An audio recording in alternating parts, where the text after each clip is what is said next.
We want to gather information. We have better information, surely, than we did a month ago. What do we do now? We have an economy that's in deep trouble. A lot of people are saying, including me, it's time to reopen it. We can do it in a responsible and thoughtful way. What do you say? Yeah, I don't disagree. And if there's a difference between us, Mark, it's a difference of a few days. When I say we need data, we don't need to do millions of tests. We need to do what's called representative random sampling.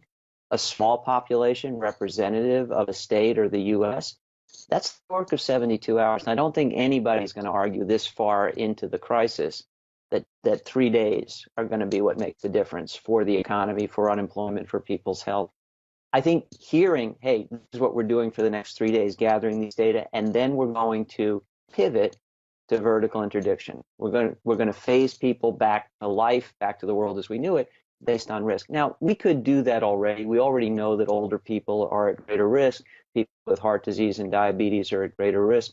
We could already say there are low-risk populations that could start to go back to the world. The more data we have on risk specific to America, so we're not borrowing data from Iceland or Germany or South Korea, we say here in the U.S., these are the risk differentials we're seeing. We could, that's the work of a few days. The Centers for Disease Control does these representative random samples all the time.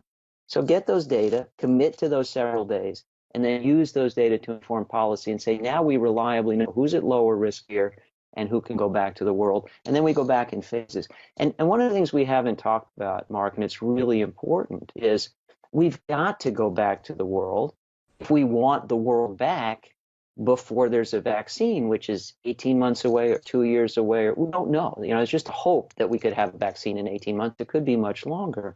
The only other way to get back to the world as we knew it is to develop herd immunity, which is to admit that actually those of us at low risk for severe infection actually need to get this thing and get over it and make antibodies. All of this should be data informed in anything we do now. So you're asking what we do now. So I would argue, yes, we could pivot vertical, risk-based interdiction, phase people back to the world. That could start right away. But we also ought to continue to gather data as we go, because ultimately, I am a humanist. I want to make sure that the toll of this, every way this can hurt people, is minimized. And the more we know, the more we are forearmed to defend against the ways this can hurt people. And maybe there's somebody at well, risk Dr. we didn't Katz, know let me about. underscore your point about herd immunity. I'd like you to elaborate on that briefly. Exactly what is herd immunity? It's in your article from 5 weeks ago, Yeah. too. And why is that very, very important for society? What is that all about? Well, one of the things we're hearing about in the news now, Mark, is Singapore did so well, but now they're starting to have a resurgence in cases, or South Korea the same. Yeah, that's what'll happen. If you lock everybody away from everybody else, kind of wait until things get better and then let everybody out into the world, the virus is still out there. We don't have antibodies. We'll just get it later. I mean, if all you do is flatten the curve, you don't prevent deaths or severe cases. You just change the dates. We don't want to do that. So how do you prevent that? You really only have two options. One is a vaccine. Well, scientists are doing the best they can, but it's many months away. And the other is herd immunity. Herd immunity is when people who are prone to the milder versions of this infection get it, get over it, make antibodies, and are immune. So let's say I do that, and let's say you don't. Well, I represent a roadblock on your behalf when it comes to coronavirus, because if I have antibodies, I can't get it, I can't give it to you, and so it doesn't matter whether you're vulnerable. You and I shake hands, you don't get it from me. When enough of us have made antibodies at the population level, there are enough dead ends that the virus just can't get through the population. It finds it harder to get to a host where it can survive, and it dies out. That's herd immunity.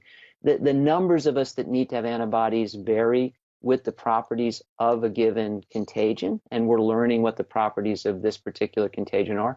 That also needs to come from data. But it looks to me like that is the best way to get to a place where grandparents can once again hug their grandchildren. And, I have 80-year-old parents. My mother doesn't want to get coronavirus and die. She also doesn't want to die of something else before ever again being able to hug her grandchildren, because she's still waiting for a vaccine. Herd immunity gives us a much more proximal way to get back to life in the world as we knew it. So what you're saying, just to sum up, from a pedestrian point of view, we know the vulnerable populations.